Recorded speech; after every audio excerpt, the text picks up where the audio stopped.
Whew. Oh boy. All right, class. I think it's time we sat down and had a bit of a chat about our boy Ducane, or Agent Wells as we came to know him in the latest episode of Star Trek Picard Season 8. And what the hell is going on? What are the writers trying to do? Why are they casting the same actor from a fairly pivotal role from Star Trek Voyager's episode Relativity? And is there any way we can reconcile these two characters? And are they the same? Are they different? Are the writers even trying to do anything here?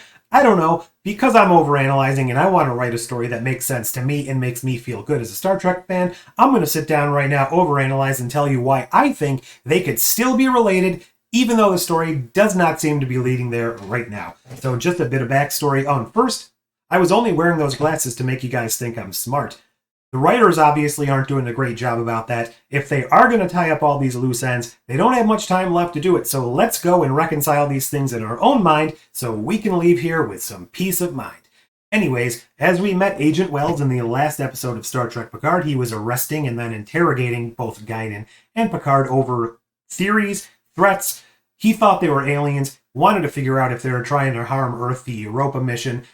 Guinan obviously is an alien, an Elorian. Picard, not an alien, however, I would argue technically he is extraterrestrial at this point because his entire body is a synthetic alien golem from another planet, so the matter he is currently made up of did not originate on Earth, therefore he is also an alien. Boom, write that one down. Anyways, Agent Wells, or Ducane as we knew him at the time, was a character from the Starship Relativity, a Federation ship from the 29th century. It was a time ship. Great episode of Voyager where he recruited 7 of 9 to leap back and forth through time to try and stop a temporal terrorist from destroying Voyager in the past. This was a takeoff of a Future's End episode where we met the Captain Braxton captain ship of the Aeon at the time, who was stopping Voyager again from destroying the future. Basically, they found some wreckage of Voyager in the 29th century, which destroyed the solar system.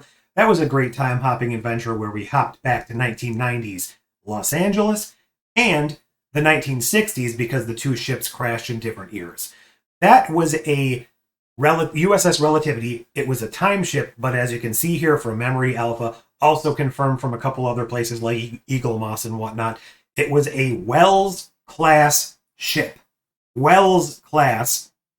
First officer of this ship was Ducane, played by the same actor who is now playing Agent Wells in Star Trek Picard.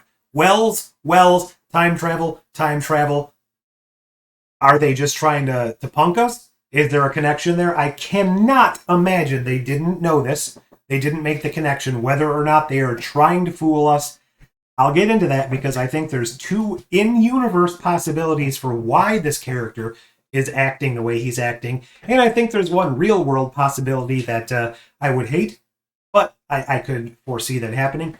I suppose the fourth possibility is the writers absolutely didn't realize this. The Wells connection, as well as the fact that they probably had to have gone on his IMDb at some point to see he was in Star Trek, and or the actor himself would have been like, hey guys, I've been in Star Trek before. He actually acted with 7 of 9. They didn't meet in this episode, but they were on the set at the same time, I would have to imagine. So there's very, very little possibility that the information would have crossed wires and the people wouldn't have known. Anyways, my first possibility is showing up right now. This is Ralph Boner, a character from Disney Plus's WandaVision, a show that I started out really, really enjoying. Didn't exactly stick the landing. They kind of lost faith in their own premise and had to have a big, normal kind of battle at the end. Still thought it was rather enjoyable. One of the better shows that Disney Plus has done as far as Marvel goes. But what they did here is a huge bait and switch. They took us as fans, our obsessive knowledge of comic book characters, of the universes, the interconnectivity of everything, and they used that against us. So in case you didn't watch it, basically the gist of it, Marvel had a X-Men universe that was not owned by Marvel, that Fox had the rights to. Then they made the Avengers movies with Scarlet Witch and Quicksilver. Quicksilver, Scarlet Witch exist as Avengers and X-Men, so both companies were allowed to make movies with the same characters not played by the same actors. So when the time came to have WandaVision, they brought in the X-Men version of Quicksilver, aka her brother, into the show, and we're all like, oh crap, are they finally merging the universes? Are they finally bringing in the better version of Quicksilver from the X-Men universe into the Marvel Cinematic Universe? Is that what's going on? They played it up a couple of episodes, 2-3 episodes, just to reveal, nope, just some guy played by Evan Peters, his name is Ralph Bohner, wasn't crossing universes. Ha ha, we tricked you. We had you, as the fans, overanalyze, insert your own history, insert your own knowledge into the story to make that story better so that we don't have to, as writers, think about that. Now, do I think this is Star Trek Picard's Ralph Bohner moment? Yes. I think that very well may be what they were intending. Us, as the over-obsessive fans who would think of such things, would readily be there to believe this character was the same character, and we're already writing backstory and history and all sorts of theories into the episodes. They don't have to do that work. They do not have to do any work. All they could do is have this character in there, play a new character. When it doesn't pan out to be what we want it to be, they're like, well, we didn't actually tell you it was. You were just doing that on your own, so shame on you for overanalyzing.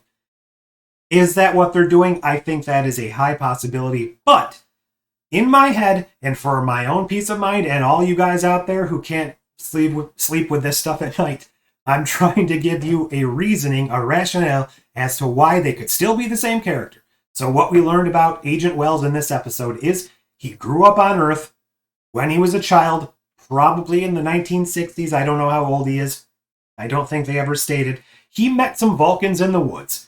They tried to mind meld with him to wipe his memory, but they were beamed away before they could finish. He's lived his entire life under the assumption aliens and monsters are real and they're trying to do something that's bad to the Earth.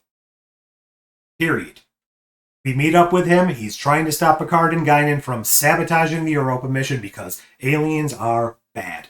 Obviously, Picard is able to turn him around at the end of the episode. Be that as it may, this pretty much makes it impossible that it's the character we met in Star Trek Voyager because he's much older here, he has no memory of time travel, and he has grown up on Earth with this belief of aliens in the FBI.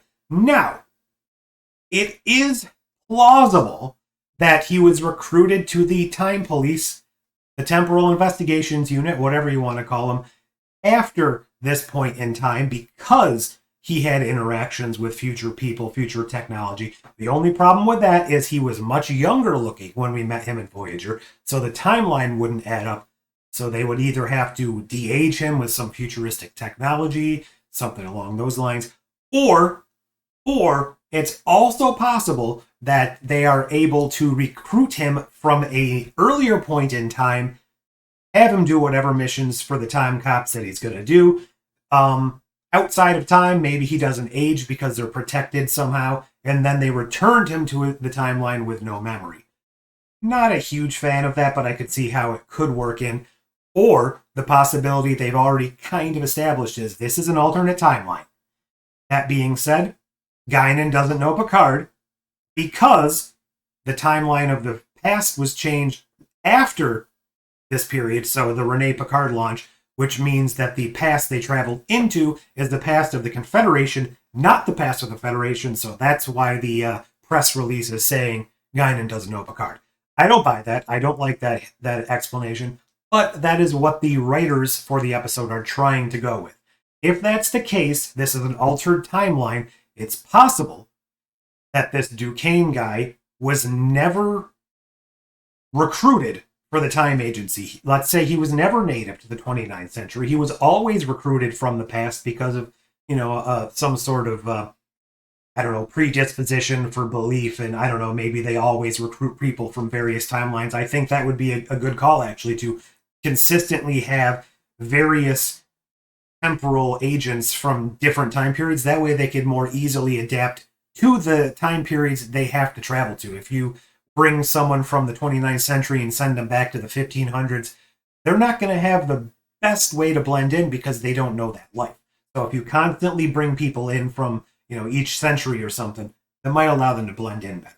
So let's say that Agent Wells actually does join the Time Police in our normal timeline, But in this altered, horrible Confederation timeline, blah, blah, blah, we're dealing with, he never did, because the time cops were never established in this fractured, altered timeline. Because why would they want time cops when the Confederation was the xenophobic, all-powerful thing? Why would they have any need to go back in time and police the timeline? That being said, if the time agents do exist, I believe they would have temporal shielding, exist outside of the flow of time, like we saw in Voyager with the Krenim time ship, etc., etc. So I think there is a possibility that maybe Ducane and Wells are coexisting. This fractured version of Ducane, this fractured version of Wells, and the Ducane we know might still be out there. So what am I saying here? I'm thinking the way this season might end, if they don't wrap everything up like it's 2 episodes left, I don't think they can, without bleeding into season 3. What if, and this is a big what if at the end of this episode, everything's gone to hell, things are not going to turn around, we haven't fixed time, Agent Wells / Ducane beams in, for lack of a better terminology, with whatever temporal powers they have, with the crew of the USS Enterprise D, whatever returning TNG cast members, as we know, are coming back. He brings them in. It's basically his last-ditch effort. So the La Serena crew is already here. He is able to, as a last-ditch effort, bring back the temporally shielded crew of the original Enterprise D, Picard's friends, his crew members, his, best team ever, and he's able to assemble them with his last bit of strength as sort of a pocket dimension sort of thing, so that all of these cast members can be primed and ready to save the time stream in season 3. Sort of similar to what Daniels was doing in Star Trek Enterprise with, kind of picking and choosing, oh my god, what's his name? Archer from the timeline. This is more of a last-ditch effort. So we've got all the pieces assembled on the board at the start of season 3 for a big push to restore the timeline. Is that what's going to happen? Probably not. It's more likely this is a Ralph Bohner moment. I'm going to write it that way in my head for now until I can come up with a better reasoning, because I just think what we've seen so far is not good. The storyline is going nowhere, and they spent so much time spinning their wheels, they haven't had a chance to establish the real stakes. And where are we going? So I'm going to go ahead right now and just say this is a possibility they're probably not going to go with, but I'm going to go with this. Ducane and Wells are potentially still the same person. I'll see you next time, computer and program.